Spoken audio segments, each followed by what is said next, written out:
Hey everybody, welcome to Cinema Gulp. We're the Berserkers. Ah! Pack me up, move me to Minnesota because I'm liking me some Vikings.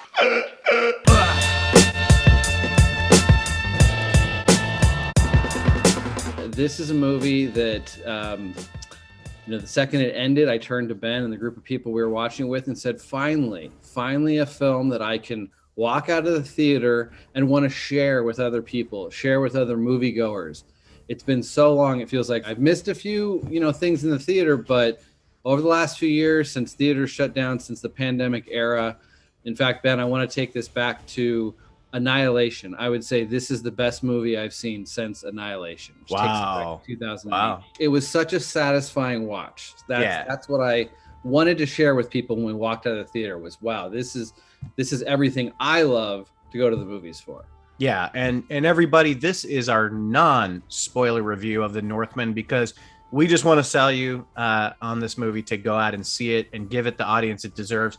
Again, it's a movie that people think is an art house movie, but it's not. It's got a $90 million budget. It looks beautiful, and you should see it in the movie theater. We say that all the time. Don't stream this movie. See it in the theater. And that's the thing. That's kind of the mark of what I consider best picture quality is when I walk out, am I thinking about it where I want to see it again? Okay, let's get down to the nitty gritty. So this is a Robert Eggers movie who finally, to me, I always knew he's kind of like I'm not going to compare him to Scott Cooper at all, but what I mean by that is he's someone who I always saw this potential in Robert Eggers where so many people were just blowing The Witch, and I didn't love it, but I loved the work he put into it, the craftsmanship he put into it, the detail and the language and the settings and all that stuff. Very low budget movie. His second movie was just wild and crazy and Lynchian kind of movie. So I always knew he had it in him, but this is the movie I've been waiting to see from him. This, I think, is the culmination of telling a great story and bringing a time period to life that he did with The Witch, and the authenticity that he brought to that film, with a little bit of the strange, otherworldly stuff that you got out of The Lighthouse. It's combined, but now packaged in an actually accessible film, where the first two are very art house, and this one has its art house elements, but it's super accessible to a regular audience, in my opinion. I've heard some people say that it wasn't, but I kind of disagree with that. I think it's a very accessible Hollywood blockbuster to some degree.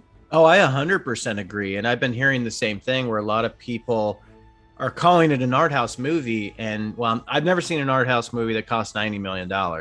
Even though it wasn't supposed to cost 90, it was supposed to cost 60. It went over budget because of COVID and blah, blah, blah. But when it gets a really good critic score and the audience kind of don't know what to make of it, I don't know what they're not figuring out. It's not a hard movie to walk out of and understand what you just saw. If anything, it's his most easily accessible movie. I mean, it's very graphic with violence, and there's actually nudity, and it's disturbing. There's any heinous thing that can be done to a human being is done in this movie. But it tells a straightforward story that is not hard to follow by any means if you're paying attention. So I don't really understand when people go, I didn't know what to make of it. Well, what was the problem? It's a crazy fucking Viking berserker revenge movie. That's what it is. And it never tries to be anything else. There's horrible stuff happening, and we all know the Viking era is just filled with violence and horrible things. They lived on violence, I guess. I don't know. I haven't watched other shows that are based on the Vikings and stuff like that, but you know enough about history. They're it was sack and pillaged before you get sack and pillaged, dog eat dog type of thing. Yeah, and so we see that play out, and like so many great films that can depict a violent culture and make it feel realistic and maybe give you a little bit of understanding of how their daily life is and why they're so violent. I think this movie does a good job of that, but the violence is necessary because of the time period and the revenge story that's being told. But I feel like I was told this movie was super violent before we watched it, and I came out going, no, this is no more violent than films of its type. I think there's actually a lot of violence that happens kind of off screen or filmed in ways where you don't see the close-up or the blood. There's a lot of violent acts in the film, but they're not shown in an ultra violent way. Well, I think it shows the changing of time, the times that we're in, where, because I agree with you, it is way less violent than Braveheart. It's even less violent than the other Mel Gibson one, The Patriot, where they do a similar thing happens to a group of people within a church in that movie. But in 2000, it really wasn't shocking, because like it just seemed like body counts in the 80s, 90s, 2000s, it just didn't matter as much. So even when I was watching this movie and watching a village just get completely pillaged and the fate of everybody, if it was more shocking this time because they're just not making these movies that much anymore. So I think that's why it's getting the ultra violent thing, because they're shying away from some of that stuff. Not to give anything away, but in some of the scenes you're talking about, where I'd say early on in the film, you get to see kind of the day in the life of a berserker, of a Viking. Crazy shit.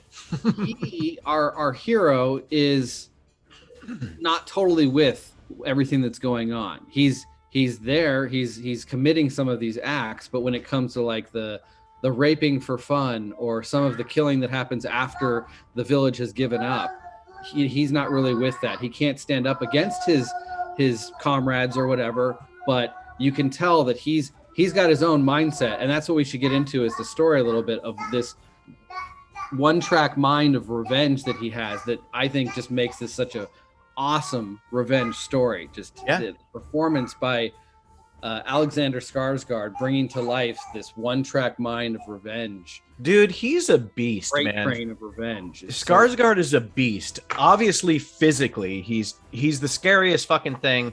I remember turning to you and Josh when he was running around a village shirtless, eating people's faces, and I go, and they picked Robert Pattinson for Batman. Like, this guy he's the scariest dude ever, but he's also a very good actor. It's not a complete stoic, subdued role. Like, he's got lots of lines, and I turned to you and mentioned that there's shades of the story that I felt like informed myths and things of that era that we all know now. We don't want to give away exactly what takes place in the story, what sets our hero on his path of revenge, because I think those are some of the fun reveals the movie has. But there's Shakespeare, more than one Shakespearean story that I think takes some kind of inspiration from this story. But then Beowulf was the other one that I was like, there's a certain element where the movie, for a little period, I felt kind of had almost this horror element where this village doesn't know what's terrorizing them, and it to me, it harkened back to exactly what the villagers felt in the Beowulf story of, like, at night this thing comes for their villagers, and they don't know what it is or how to stop it. And it even goes into a little bit of a horror territory, like Hannibal for a couple scenes in the movie too, which was awesome.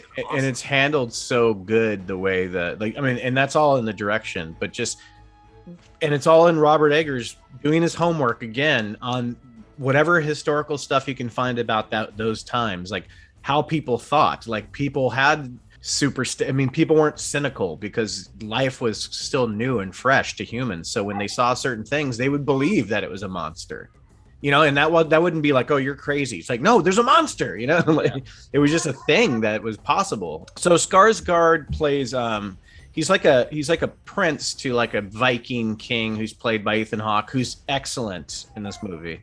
One of the surprises for me.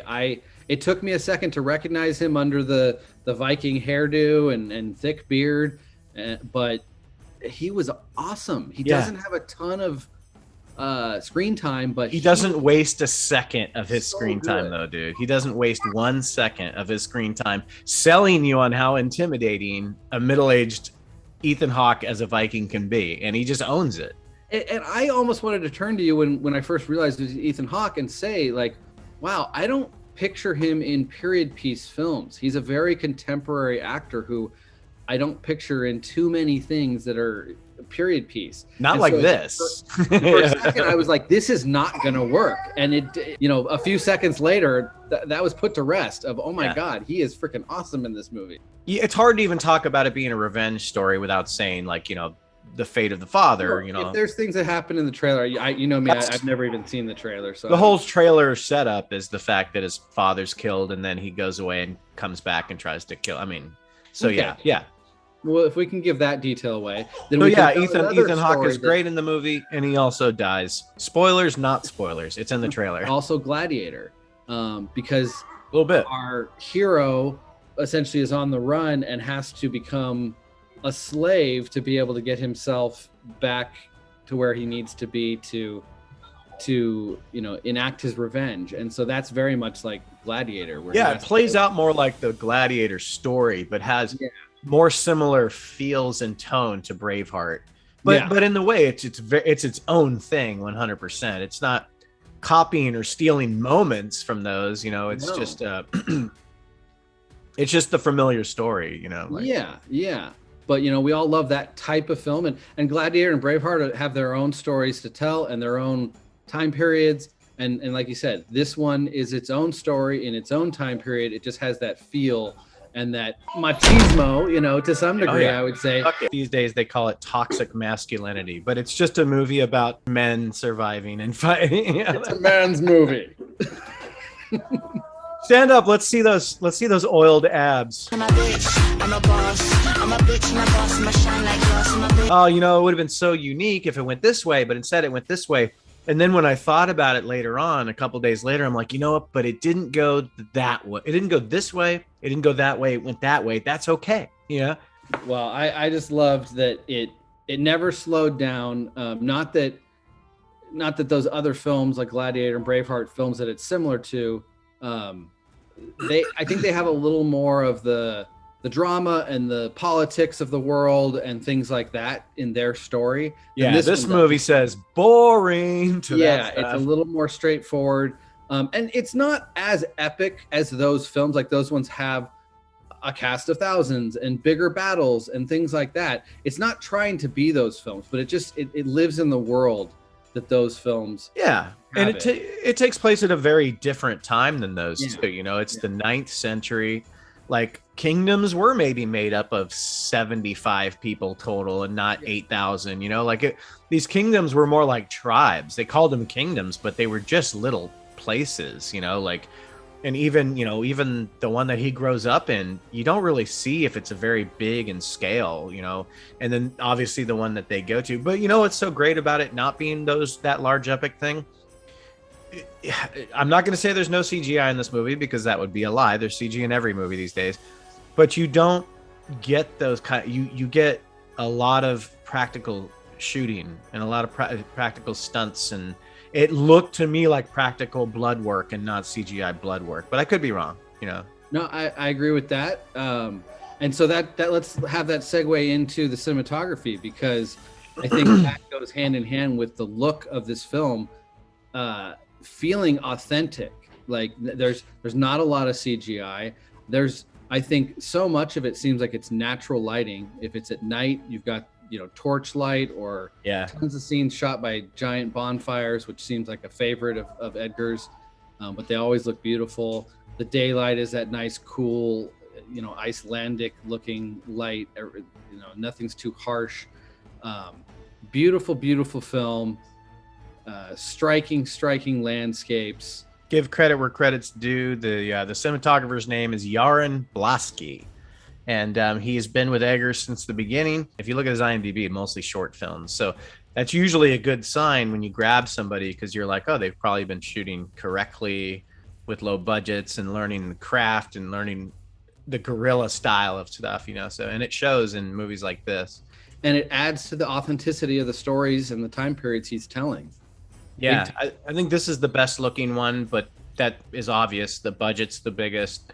The location shooting is gorgeous. I mean, there's a shot with our hero and Anja Taylor Joy getting into a hot spring, and behind them is just this perfectly placed waterfall with these beautiful green rolling hills behind them. You're like, where the fuck is that? Huh?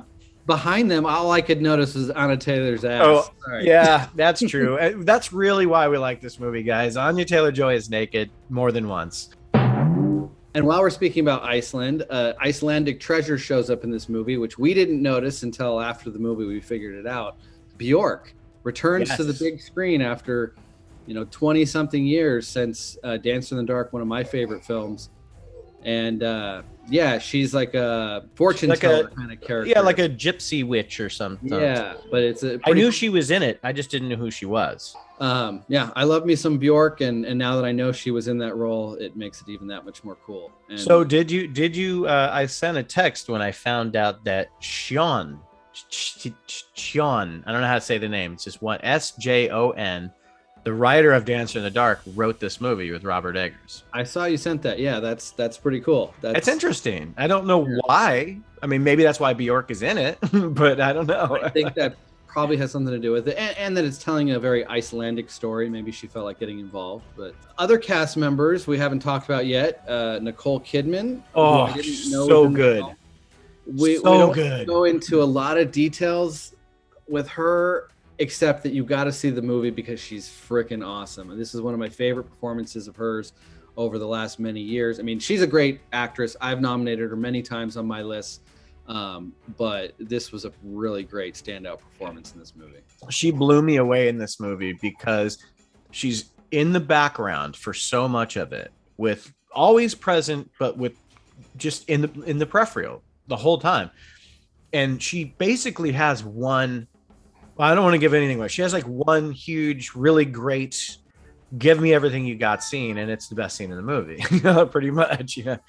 Really all the performances I think are great in the movie, down to, even smaller side characters that I couldn't tell you who the actors are. Everybody.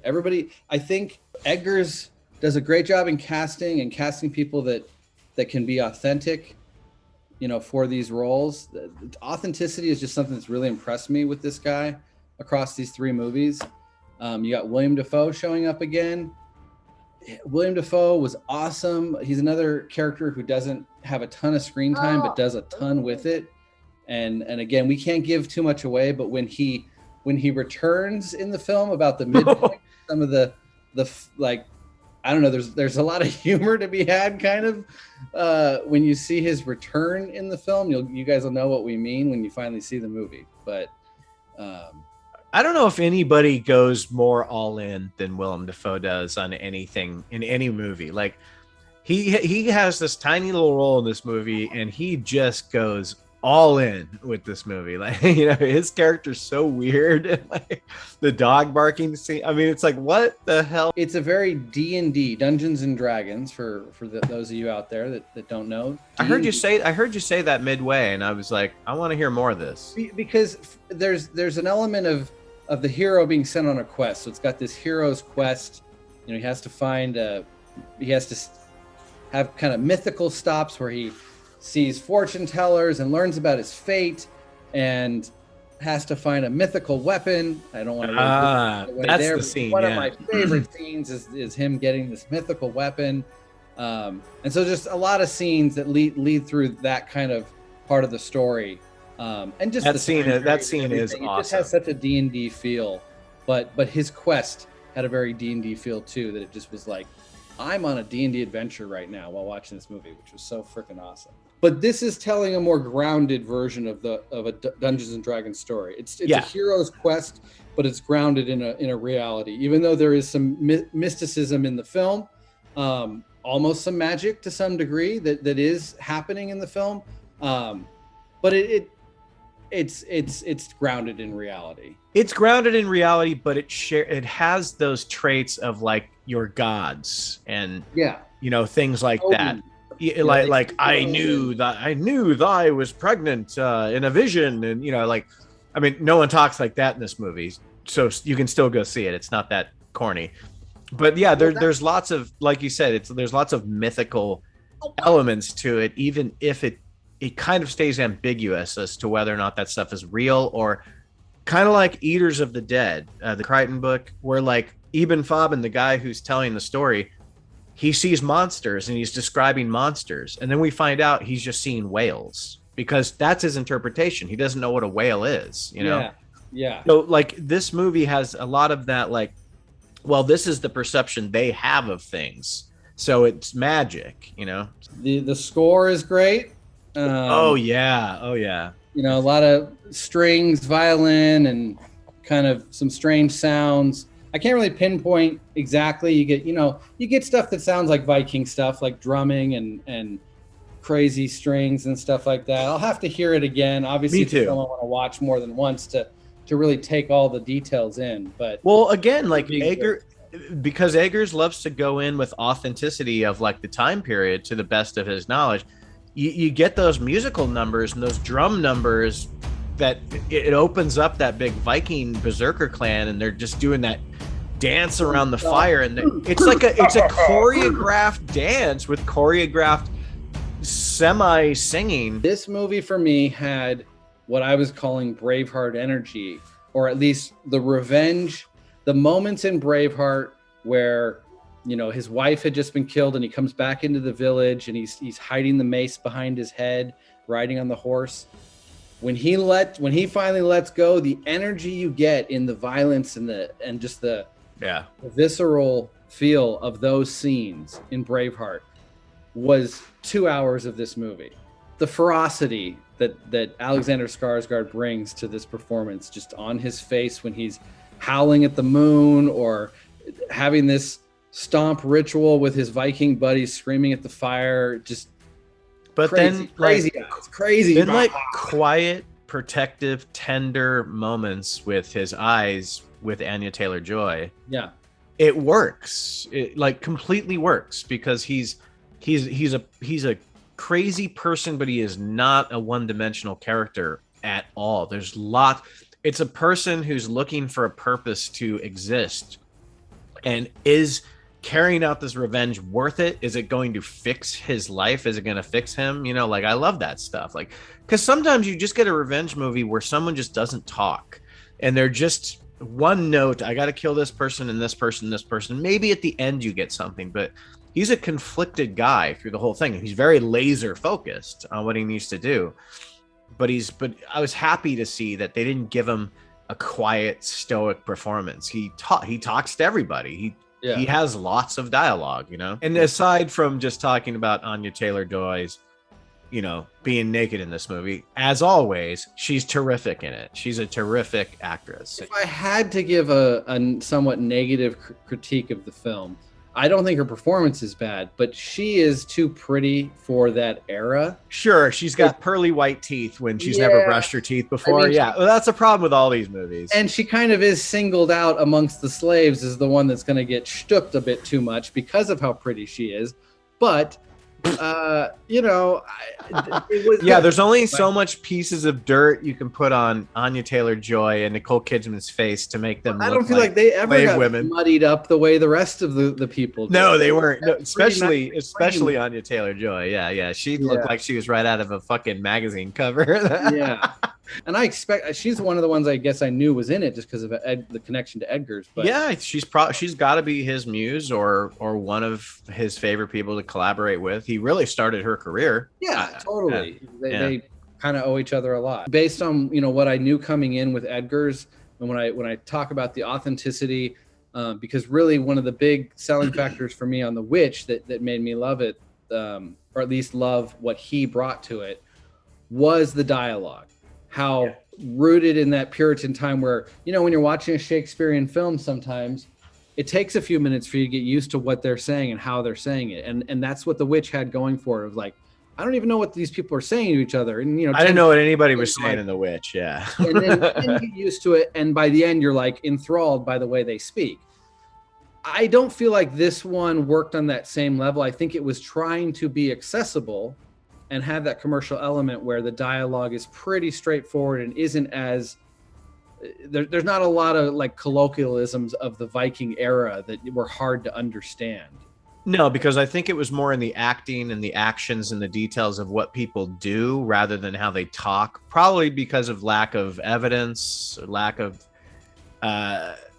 any real understanding of it. Plus no one was speaking English there, you know, so I think you're right. I agree with you totally, and I noticed that too. So that's why it was more in like the screaming and the dancing and the chant, like that was why that was how he kept it, you know, kind of authentic, because he didn't have that cool dialect like he did in The Witch. Even in The Lighthouse, the way they talk is so of that time period, you know, like it's got a lot of sailor dialogue and that's the stuff I love about him. Even if not every one of his movies works for me on every level. I respect the shit out of him because of those kind of things, you know, because he doesn't waste those opportunities. He makes the most of it. And he's like, wow, I got a film to make. Let's get as into this as we can get. And I wish more people went the full 9 like that, you know. It's gonna be weird when he eventually makes a contemporary film. Well, did you hear he was quoted the other day, and I just saw it on Twitter. It's trending. Someone said,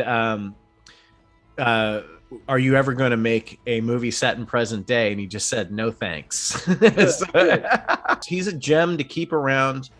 You know, if this movie does not make its huge bloated budget back, I hope that doesn't make people nervous about giving him work, because there's few auteurs left, and he's definitely one of them.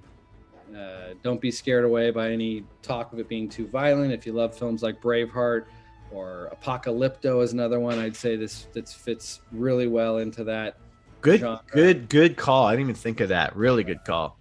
Another filmmaker that goes the full 9 with all the details. Yeah. I've only seen it once. Things could change, but right now this would probably be my favorite thing I've seen since 2018, early 2018, when we saw Annihilation, which I know is one of your favorites of the last few years.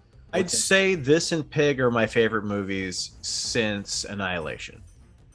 Yeah. I'm going to be telling everybody that I run into in the next couple weeks. I don't know if anything that's coming out in the next month or two looks like it has potential to overtake this in my mind. So hopefully this is a movie I'll be talking about for a while, just telling people, hey, if you missed it in the theater, now it's on video. Go check this thing out. Do not let this movie pass you by. Give it your dollars. Give it your pesos. Give it your dinarums. Give it your Hong Kong dollars. Give it your yen. Give it your dinero. How about ruples or rupees or whatever? Give it your pound. Give it your pounds. give it all that shit. Thank you for watching, everybody. Our review of The Northman. This is Cinema Gulp. You can find us on Facebook, Twitter, Instagram. Hit like. You should subscribe to our channel, and make sure you give us a comment down below and tell us what you thought of The Northman. Please do that, everyone. And until next time, I'm Ben. I'm John, and we drink your cinema. I drink it up!